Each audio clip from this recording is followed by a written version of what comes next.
allowed us to rediscover the very things that the rabbis knew thousands of years ago. And so it's a very fascinating study. But let me just give you one example to give you a flavor of this. This is Genesis chapter 1 in Hebrew. Now, I want to remind you that Hebrew goes from right to left. Also, the word Torah in Hebrew is spelled with 4 letters. A ta, which is roughly equivalent to our T, an O, a resh, a he, 4 letters. If you go to the first how in the book of Genesis, and that's the last letter of the Hebrew alphabet, it happens, and you count 49 letters, you come to a vav. You count 49 more letters, and you come to a resh, which is sort of like our R. And you count 49 more letters, you come to a he. So those 4 letters spelled Torah. Now I need to remind you that all languages flow towards Jerusalem. Did you know that? All nations east of Jerusalem go from right to left. All nations west of Jerusalem go from left to right. All languages flow towards Jerusalem.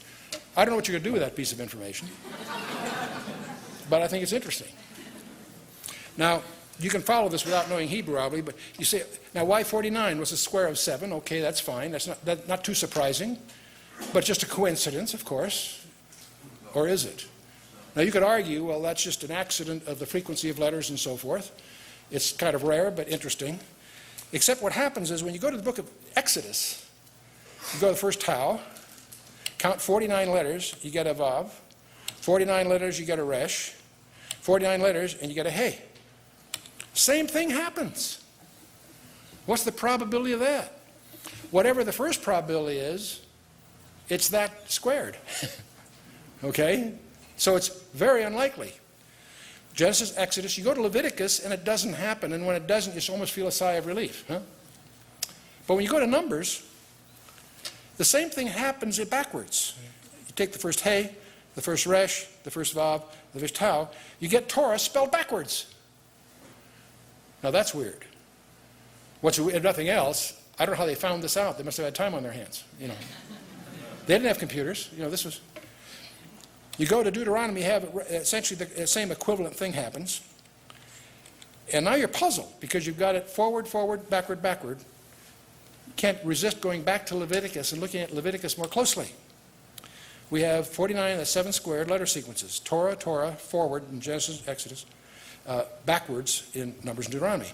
Well, if you look at Leviticus, you discover that every 7th letter spells the unpronounceable name of God.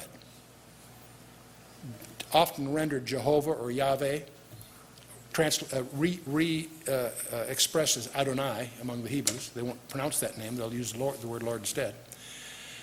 Well, now we stand back from all of this. We have the name of God, and we suddenly realize that the Torah always points to the name of Jehovah. Now, what's the chance of that happening by accident? And by the way, if you've tried to contrive something like this and still maintain logic in the text, that's a challenge. This is a very non-trivial thing to design if you set out to design it that way. So many of us tend to regard these kinds of things in general as fingerprints of the Holy Spirit.